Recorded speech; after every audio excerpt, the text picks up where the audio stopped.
왜 공장을 만들까요? 무언가 제품을 생산하기 위해서죠. 신발 공장이 존재하는 것은 신발을 만들기 위함이요. 시계 공장이 있는 것은 시계를 만들기 위함입니다. 수많은 자금을 투자해서 신발 공장을 지었는데 거기서 제대로 된 신발이 생산되지 않는다면 그런 신발 공장은 얼마 가지 못해 문을 닫아야 할 것입니다. 신발 공장이라고 해서 꼭 신발만 만드는 건 아니죠. 네. 신발 만드는 기계만 그 안에 가득한가요? 거기는 식당도 있어서 밥도 먹고요. 또 직원 복지를 위하여 휴게실 같은 복지시설도 있고 신발을 만들기 위한 온갖 지원 시설들이 다 있습니다. 샤워장도 있고 화장실도 있고. 그러나 결국 그 모든 시설들은 신발을 만들기 위해서 존재합니다. 만약에 신발을 만들지 못한다면 식당의 밥이 아무리 맛있어도 그 공장은 문을 닫을 수밖에 없죠. 교회가 무엇하는 곳일까요? 교회는 전도 공장입니다.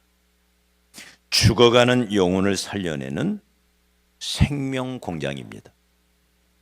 만약에 죽은 자를 살려낼 수 없는 교회라면 더 이상 교회가 아니죠. 교회는 생명을 건져내는 전도 공장입니다. 교회가 크고 그래서 교회가 이것저것 할 일이 아무리 많아도 신방의 양육의 제자 훈련에 아무리 바빠도 교회가 이 생명을 건지는 이 사명을 잃어버리면 교회는 더 이상 이 땅에 존재할 이유가 없는 거지요. 우리가 모일 때마다 은혜를 입고 새 힘을 얻는 이유도 그 은혜로 그 새 힘으로 세상에 나아가 하나님의 뜻을 행하기 위함입니다. 하나님의 뜻이 무엇입니까? 모든 사람이 구원을 받고 진리를 아는 데 이르기를 원하시느니라. 하나님이신 예수께서 왜 이 땅에 오셨습니까? 나는 잃어버린 자를 찾아왔다. 내가 온 것은 양으로 생명을 얻게 하고 더 풍성히 얻게 하려고 나는 왔다. 다른 마을들로 가자. 거기서도 전도하리니 내가 이를 위하여 왔다.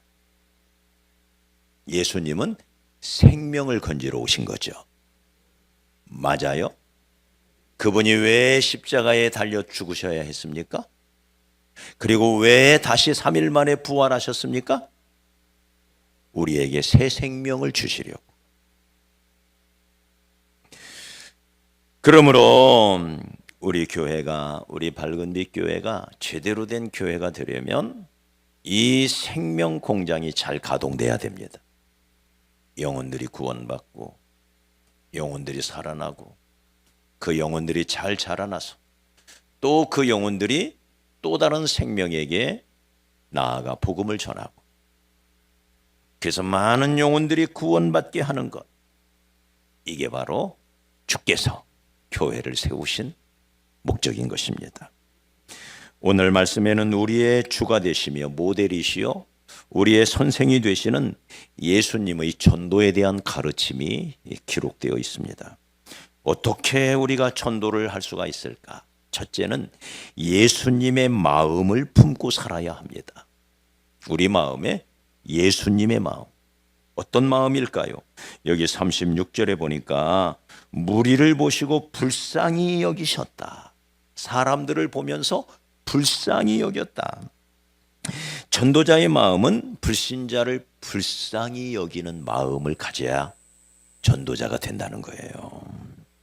아직 예수를 모른 채 세상 일에 푹 빠져 사는 사람들을 볼 때마다 이 불쌍히 여기는 마음, 예수님이 3년 6개월 동안 이 세상에서 복음을 전할 때 처음부터 마지막까지 인간들을, 사람들을 불쌍히 여기셨습니다. 아비가 자식을 불쌍히 여김같이 저 예루살렘을 바라보시면서도 예루살렘아 예루살렘아 암탉이 병아리를 품으려고 하듯 내가 너희를 품으려고 한 것이 몇 번이더냐. 통곡하시면서 예루살렘을 향한 당신의 사랑을 고백하고 있죠. 그래서 복음서에 보면 불쌍히 여긴다 이 말이 무려 12번이나 나와요. 12번. 무리를 볼 때마다 불쌍히 여긴다. 이 스플링큰 니조마이라는 말인데 이 말은 고통을 함께 나눈다. 고통을 함께 나눈다. 네. 그 어원을 찾아보니까 그 어원이 뭐냐니까 그 고통을 함께 나누다 보니 내장이 뒤틀린다.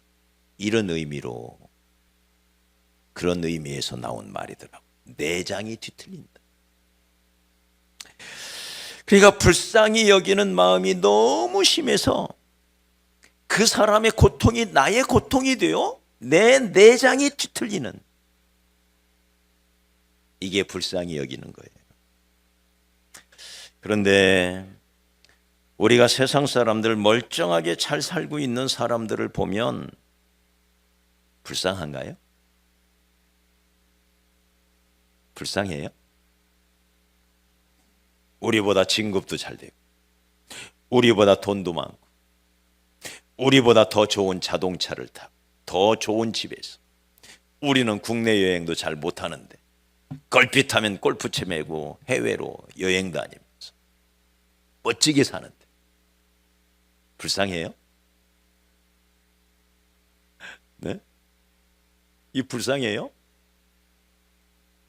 우리보다 더 행복하게 사는 것 같아. 그런데 우리가 눈을 들어 주님의 눈으로 하나님의 눈으로 바라보면 그래서 성령께서 우리의 마음의 눈을 열어주시면 네. 저들이 얼마나 불쌍한 처지에 있는 존재인지를 알게 되죠. 맥도날드라고 하는 유명한 목사님이 쓴 글에 보면 세상 사람들을 이렇게 표현합니다. 뱀의 눈빛 아래 살고 있는 사람들. 뱀의 눈빛 아래. 그러면서 간단한 실화 하나를 덧붙여요. 빌라스라고 하는 수도사가 인도의 시골에 있는 좁은 길을 자전거를 타고 천천히 가고 있는데 갑자기 자연의 모든 소리와 동작이 멎어버린 듯한 이상한 정적감을 느껴요. 그래서 걸음을 멈추고 가만히 살펴보니까 바로 얼마 안 떨어진 그곳에 코브라 한 마리가 큰 코브라 뱀이 머리를 꼿꼿이 쳐들고는 좌우로 흔들면서 무언가를 뚫어지게 바라보고 있는 거예요. 가만히 보니 옆에 있는 나뭇가지에 새 한 마리가 앉아 있는데 이 새가 뱀의 눈빛에 마치 최면이 걸린 것처럼 꼼짝을 못하고 뱀만 쳐다보고 있는 거예요. 이 수도사가 너무나 마음이 아팠습니다. 이제 조금 있으면 잡아먹히게 되는데 저 불쌍한 놈 자기 힘으로 날아가지도 못하는구나. 어떻게 살릴 수가 있을까? 잘못하면 나에게 달려들 텐데 코브라가. 그렇지만 그냥 지나칠 수 없어서 나뭇가지를 하나 꺾어서 이놈아 소리를 지르면서 나뭇가지를 휘둘러댔더니 이 코브라가 힐끔 쳐다보더니 사라지는 거예요. 그때서야 정신을 차린 이 새가 창공을 향하여 부드덕거리며 날아 올라갑니다. 오늘 이 세상을 살고 있는 사람이 마치 뱀으로 상징되는 마귀에게 최면이 걸린 것처럼 자기 운명이 앞으로 어떻게 될지도 모르고 꼼짝 못하고 마귀가 시키는 대로 행동할 뿐이에요. 네. 저들의 아비가 마귀인 거예요. 마귀. 여러분, 마귀라는 놈은 인정사정이 없습니다. 눈꼽만치의 자비심이 없어요. 마귀는. 이런 마귀에게 붙잡혀서 지금 지옥으로 끌려가고 있는데, 죽음으로 끌려가고 있는데, 그걸 모르고 희희 낙낙하고 있는 겁니다. 그래서 여기 36절에 보면 36절, 무리를 보시고 불쌍히 여기셨다. 이는 그들이 목자 없는 양과 같이 고생하며 유리함이라. 목자 없는 양처럼 보였다 이 말이에요. 우리가 살다 보면 수없이 많은 사람들이 우리의 곁을 스치고 지나갑니다. 수많은 사람들을 만나요. 아마도 정치가들은 자기가 만나는 사람들을 보면 자기에게 표를 던질 수 있는 한 표로 사람들을 바라볼지 모릅니다. 장사하는 사람들은 자기 장사의 대상, 자기에게 이익을 줄 수 있는 머리 하나하나가 돈처럼 보일 수가 있어요. 그러나 예수님의 눈에 비추어진 사람들은 목자 없는 양같이 보였다 이 말이에요. 이게 예수님의 마음이에요. 목자 없는 양같이 보였다. 성경에서 인간에 관한 여러 표현, 아름다운 표현들, 별명들이 등장하는데 그 중에 아마 가장 탁월한 묘사, 인간은 어떤 존재인가? 목자 없는 양 같은 존재다. 저희 집이 어려서 가축을 많이 길렀습니다. 소도 많이 키웠고 돼지. 한 번에 새끼를 막 16마리도 낳아요. 돼지. 근데 염소를 또 많이 키웠어요. 염소는 제 몫이었습니다. 제가 염소를 이렇게 돌봤는데 이 염소하고 이 양은 상당히 비슷합니다. 아주 특이한 동물이죠. 어떤 면에서 이 염소를 키워보면요, 매일같이 끌고 다니는 길인데도 길을 몰라요. 그래서 양은 항상 앞에서 끌고 가야 돼요. 뒤에서 몰고 갈 방법이 없어요. 엉뚱한 데로 가요. 엉뚱한 데. 여기로 갔다. 길을 못 가요. 방향 감각이 없습니다.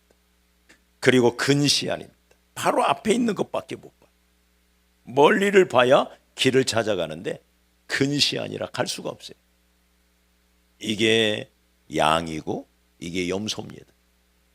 그러니 어디에 푸른 초장이 있는지, 어디에 맑은 시냇물이 흐르고 있는지를 알지를 못해요. 이게 양입니다. 우리는 다 양 같아서, 이 말은 세상 사람들 어디로 가고 있는지를 몰라요. 그러면서 지금 당장에 눈앞에 있는 행복과 기쁨만 쫓아가는, 마치 불나방처럼. 또 양은 스스로를 보호할 수 있는 어떤 자구책도 없습니다. 자기를 보호할 수 있는 어떤 무기가 전혀 갖추어져 있지를 않습니다. 이게 하나님이 이 양을 희한하게 만들어 놓으신 거예요. 눈이 박지도 않고요, 토끼처럼 귀가 쫑긋해서 멀리서 자기를 해치려는 동물들이 오고 있음을 알아채지를 못해. 또 알아챈다 한들 빠른 발이 없어요. 노루처럼 빠르지를 못해.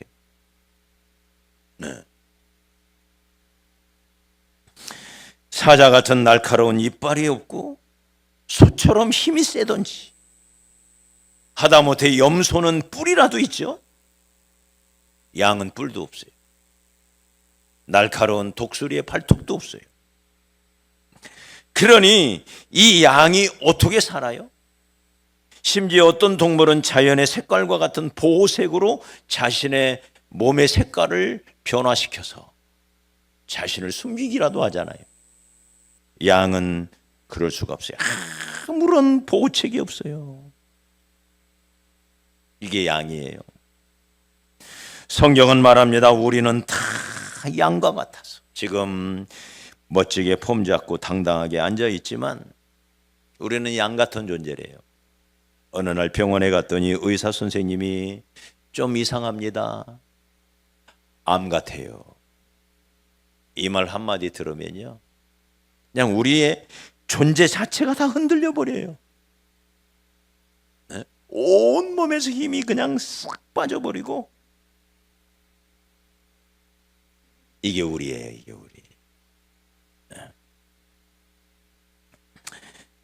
자, 그런데 이런 양에게, 이런 수많은 연약함에 휩싸여 있는 양에게 목자만 잘 만나면, 이 양이 목자만 잘 만나면 이 목자가 모든 인생의 방향을 잡아주고, 그리고 늘 앞서가면서 양들을 이끌고 푸른 초장으로 쉴만한 물가로, 그리고 손에 들고 있는 지팡이로 모든 위험 속에서 이 양들을 든든하게 지켜줍니다. 목자만 있으면. 근데 그 목자가 누구냐? 예수님이라는 거죠. 그래서 예수님은 이렇게 말해요. 나는 선한 목자라. 그러면서 말하기를 나는 양들을 위하여 목숨을 버리노라. 이게 예수라는 목자예요. 선한 목자. 나를 아시고 내가 얼마나 연약한 존재인지, 얼마나 부족한 존재인지, 내가 무엇을 필요로 하는지를 다 아시고 그 모든 필요를 넉넉하게 채워주실 수 있는, 그리고 양을 위해서라면 자기 목숨까지도 내어놓으실 수 있는, 양들을 진정으로 사랑하시는 선한 목자, 그분이 예수님이시죠. 그런데 주님의 눈에 비추어져 들어오는 사람들을 보니까 목자가 없는 거예요. 목자 없는 양처럼. 목자를 떠난 이 양, 그 순간 길을 잃어요. 그 순간 먹을 것을 찾지 못해요. 그 순간 수많은 위험들이 도사립니다. 그래서 그 무리들을 보니 너무 불쌍한 거예요. 목자 없는 양과 같이 유리하며 방황하는 이 인간들이 너무나 고통스럽게 예수님 마음속으로 파고 들어오는 거예요. 내장이 뒤틀릴 정도로. 그들의 고통이 내 고통이 되고, 그들의 아픔이 내 고통이 되어서, 그들의 두려움이 내 두려움이 돼가지고 내장이 뒤틀리는 거예요. 너무 불쌍한 거예요. 그래서 사랑하는 여러분, 우리 예수님의 별명이 뭐예요? 사람들이 예수님을 뭐라고 부릅니까? 눈물의 선지자 예레미야라. 예레미야. 예수님의 눈에는 끊임없이 흐르는 눈물이 있었어요. 눈물이. 사람들을 볼 때마다, 사람들을 만날 때마다, 수많은 사람들을 상대할 때마다 너무 불쌍한 거예요. 그래서 그들을 바라보며 다 우셔야만 했던 울보 예수. 네? 울보 예수. 울고 계시는 하나님, 늘 울고 계시는 예수님. 왜 우십니까? 너무 불쌍해서. 네. 뱀의 눈빛 아래 있는 영혼들을 바라보는, 마귀에게 사로잡혀서 지옥으로 끌려가는 그 영혼들을 바라볼 때 너무 답답해서, 너무 안타까워서 그 영혼들을 향한 그 마음이 눈물로, 예수님의 그 마음이 불쌍히 여기는 마음으로 가득히 찼다 이 말이죠. 여러분, 전도자가 가져야 할 마음, 전도자가 회복해야 할 마음이 바로 이 마음입니다. 예수님의 마음. 그리고 예수님의 눈을 회복해야 됩니다. 너희는 눈을 들어 밭을 보라. 희어져 추수할 때가 되었다. 네. 세상만 쳐다보던 눈을 들어서 사람들을 바라보면 그 사람들이 하나님의 눈으로 바라보이는 이 사람들이 영혼으로 보인다는 거예요. 영혼. 오늘 아침 우리의 간절한 기도는 하나님 바로 이 예수님의 마음, 이 하나님의 마음을 우리에게 주옵소서. 불쌍히 여기는 마음을 우리에게 주옵소서. 우리가 전도자로 살려면 이런 예수님의 마음을 우리 교회가, 우리 성도들이, 제가, 우리 모든 사람이 이런 예수님의 마음, 여러분 마치 나에게 아들 둘이 있는데 큰아들도 아니고 둘째 아들, 이 아들이 집 나간 지 3년이 됐는데 안 돌아와요. 네? 집 나간 지 3년이 됐는데 안 돌아와요. 그때 엄마의 마음, 아빠의 마음은 어떻겠어요? 그죠? 네. 그래서 불쌍히 여기는 마음, 아버지의 마음, 집 나간 당자를 기다리는 집 앞에 나가서 멀리 동구박을 쳐다보면서 이제나 저제나 아들이 돌아올까 기다리고 또 기다리는, 너무 늙어서 이 아들을 찾아 나설 힘도 없고, 네? 뭘 먹은들 소화가 되겠어요? 이제나 저제나 낮이나 밤이나 집 나간 아들 돌아오기를 기다리는 아버지의 마음, 이게 하나님의 마음인 것입니다.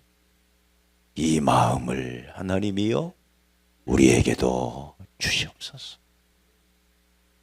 이게 전도자가, 우리 구원받은 그리스도인이 품어야 할 마음, 교회가 품고 있어야 할 마음. 이 마음이 있기 때문에 그 둘째 아들이 돌아왔을 때 잔치가 벌어져. 얼마나 기쁜지, 얼마나 기쁜지. 그런데 이 마음이 없었던 큰아들은 오히려 화를 내고 집에 들어오지도 않잖아요. 네? 아버지와 가까이 있었는데도 불구하고 아버지의 마음과는 전혀 상관없이, 네. 그래서 집안의 탕자다, 그런 말을 하는 거죠. 집안의 탕자. 우리가 아버지의 마음, 아버지의 눈, 예수님의 마음, 예수님의 눈을 회복하여 우리가 살아갈 때 우리는 진정한 전도자가 될 수 있다는 걸 우리 꼭 기억하십시다. 예수님의 마음 주시옵소서. 우리 하나님의 마음 주시옵소서. 그리고 우리가 전도자로 살려면 이런 예수님의 마음을 가져야 할 뿐만 아니라 또 하나는 섬기는 자세를 가져야 돼요. 섬기는 자세. 그런 마음만 가지고 있다고 되는 게 아니에요. 그런 마음을 적절히 표현해야 되는데 그게 바로 섬김이죠. 섬김. 그래서 여기 35절에 보면 예수께서 모든 도시와 마을에 두루 다니셨다. 이 섬기는 거죠. 자, 우리 35절 같이 읽어봐요. 시작. 예수께서 모든 도시와 마을에 두루 다니사 그들의 회당에서 가르치시며 천국 복음을 전파하시며 모든 병과 모든 약한 것을 고치시니라. 그들의 회당에서 가르치시고 복음을 전파하시고 고치셨다. 저는 이 말을 거꾸로 읽으면 더 쉽게 다가오더라고요.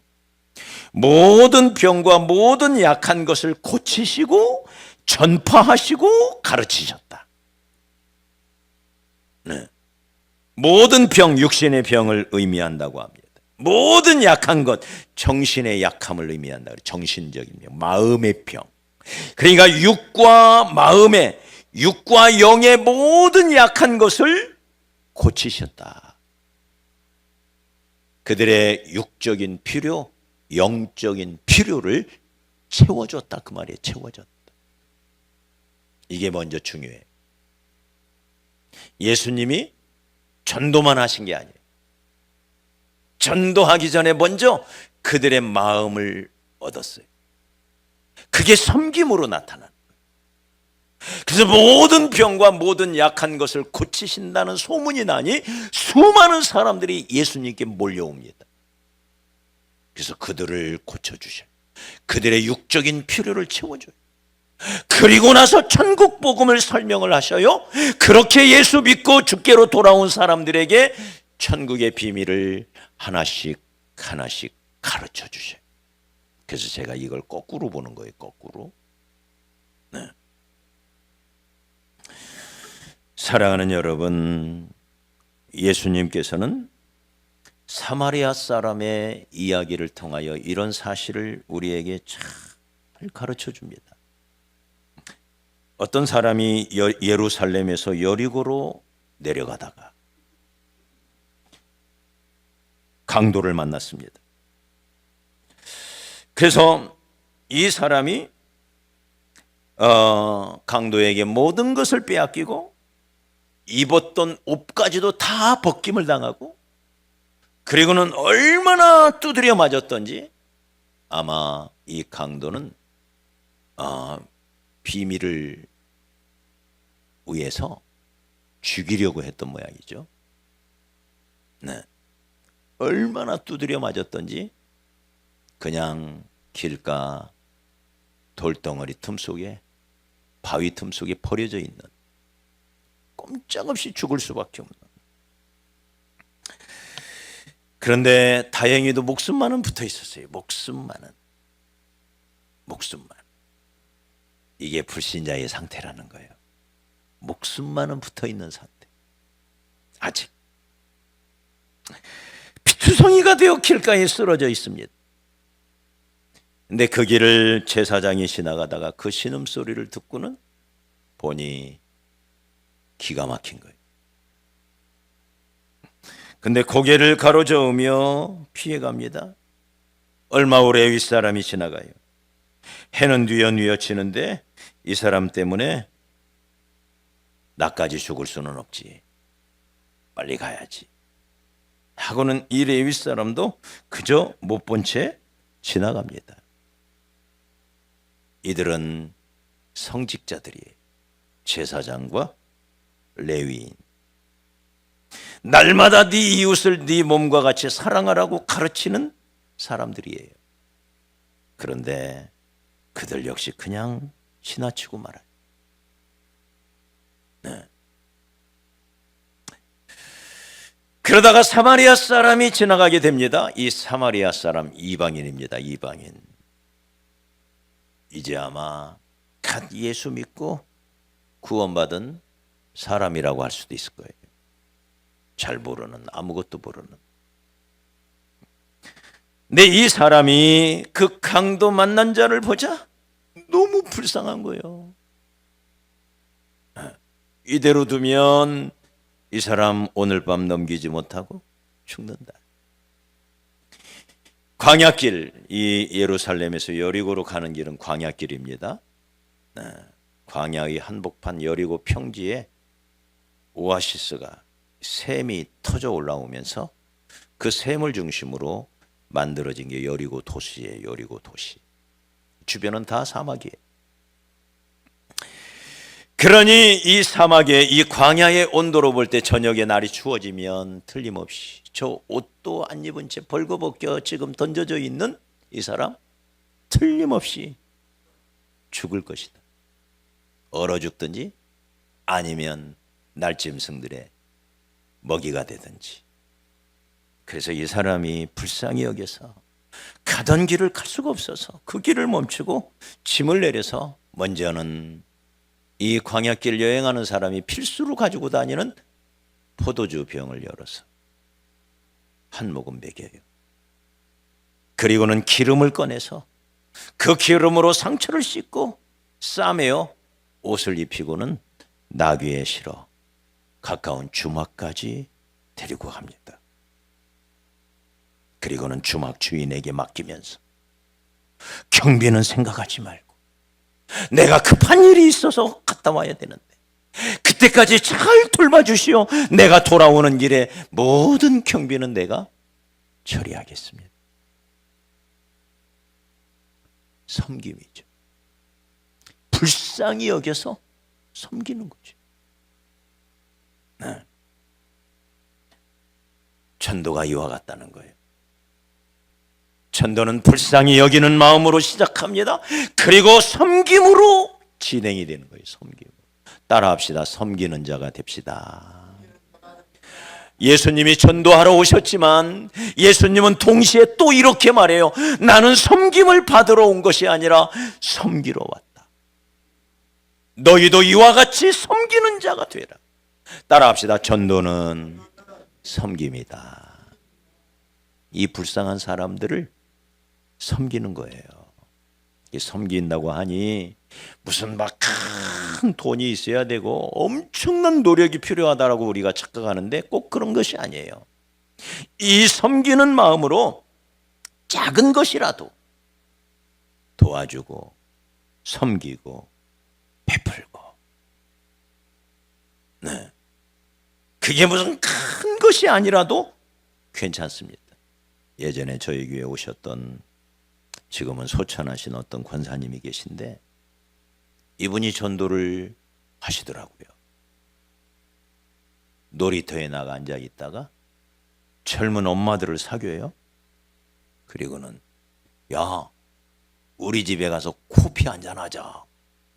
네. 그래서 코피를 대접해요. 네. 그리고는 너 혹시 교회 다니니? 야, 그때는 지구촌 교회였어요. 지구촌 교회 한번 와봐. 목사님도 좋고 좋아. 여기서 참 가찹잖아. 이렇게 말해. 가찹잖아. 충청도 사투리예요. 가찹다고 그래. 가찹다. 그러면서 전도를 하시더라. 여러분, 작은 것이라도 베풀시기 바랍니다. 같이 칼국수도 먹고 작은 선물이라도 있으면 나눠주고 손잡아주고, 힘들고 어려운 일이 있다고 싶으면 그를 위해서 기도해주고. 우리는 섬기는 자예요. 섬기는 자. 네.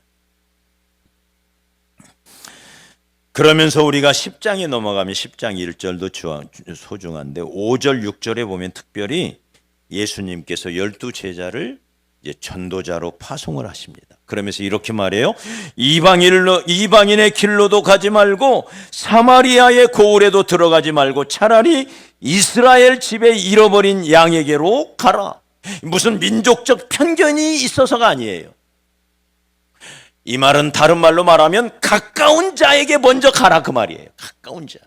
그래서 사도행전 1장 8절에서도 오직 성령이 너희에게 임하시면 예루살렘, 유다, 사마리아와 땅끝, 이 순차성을 얘기해요. 먼저는 가까운 곳, 첫째는 유대인에게요, 또한 헬라인에게로다. 이것도 순차성을 말해요. 가까운 곳. 여러분, 전도는 멀리 가서 오는 게 아니에요. 먼저 내 주변을 비춰야 돼. 내 주변. 내가 만나는 사람들을 섬겨야 돼. 내 가족부터 전도한다는 마음을 가져야 돼. 내 친한 친구, 그들에게 나를 하나님은 보내셨다.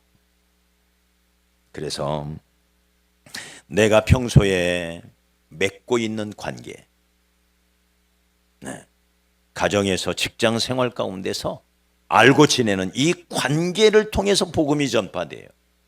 무려 오늘날 85%가 관계를 통해서 복음이 전달이 된다. 그래서 오스카 톰슨이라고 하는 분은 따라서 한번 해봅시다. 복음은 관계를 통해서 흐른다. 복음이 어디로 어떻게 흘러가느냐? 관계를 통해서 흘러간다는 게 관계.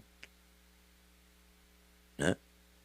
그러므로 내가 직장 생활이라면, 직장인이라면 직장 생활 가운데서 만나는 관계, 가정, 내 주변에 내 삶의 영역에서 만나는 관계, 학교에서 만나는 이 관계, 그 관계망 속에 있는 영혼에게 관심을 가지시기 바랍니다. 하나님은 나를 먼저 거기로 보내신 거예요. 거기. 네. 그들에게 섬기고 그들을 사랑으로 다가가서 손 내밀어 주고 같이 커피 나누면서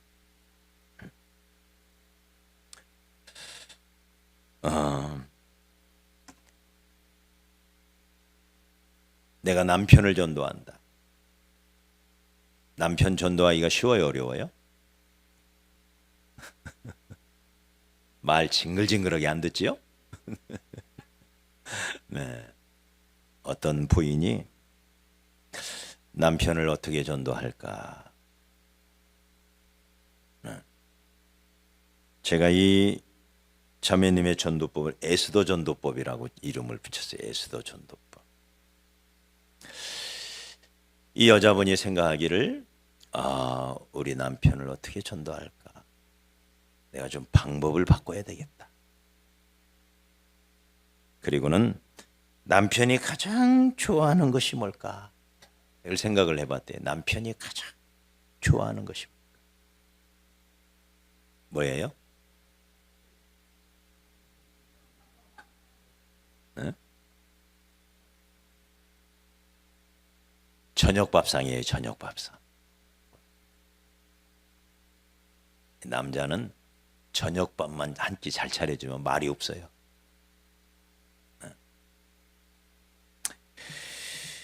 그래서 그날따라 저녁밥상을 성껏 남편이 좋아하는 메뉴를 골라가지고 잘 차려서 남편을 섬겼대요.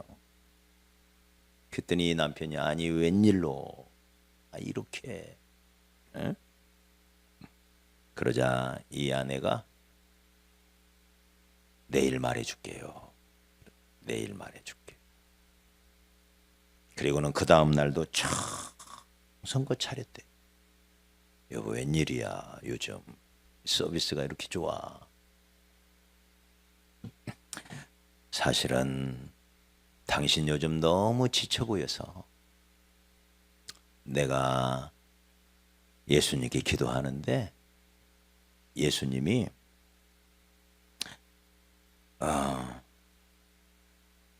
네 남편 밥이나 좀 잘 차려줘라. 네 남편 요즘 힘들어 하잖아. 밥이나 좀 잘 차려줘라. 예수님이 그랬대.